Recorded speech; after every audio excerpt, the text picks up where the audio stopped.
ஐயோ அப்பா, இது என்ன கொண்டு வந்திருக்கீங்க? முழுக்க சேற்றால் மூடப்பட்ட ஒரு கார். இவ்வளவு அழுக்கான காரை யாராவது வீட்டுக்கு கொண்டு வருவாங்களா? சீக்கிரம் இது எங்க இருந்து கொண்டு வந்தீங்களோ அங்கேயே கொண்டு போய் வையுங்கள். இல்லை என்றால் அம்மா பார்த்தால் ரொம்ப கோபப்படுவாங்க. ஐயோ என் மகளே, பயப்படாதே. உன் அம்மா கோபப்பட மாட்டாங்க. அதுக்கு பதிலா ரொம்ப சந்தோஷப்படுவாங்க. சந்தோஷப்படுவாங்களா?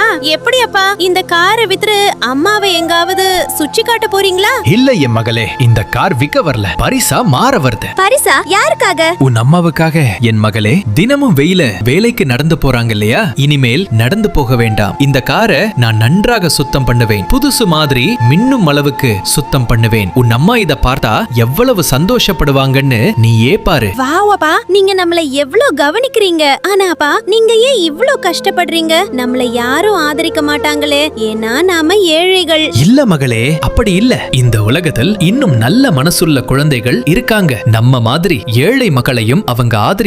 நீ பாரு, நல்ல குழந்தைகள் கண்டிப்பா வீடியோக்கு லைக் பண்ணுவாங்க, சேனலை சப்ஸ்கிரைப் பண்ணுவாங்க, கமெண்ட்ல அவர்களோட அன்பான அம்மாவுக்காக ஒரு சிவப்பு இதயத்தையும் போடுவாங்க. ஐயோ வாவ் அப்பா, இந்த கார் புதுசு மாதிரியே மாறிடுச்சே.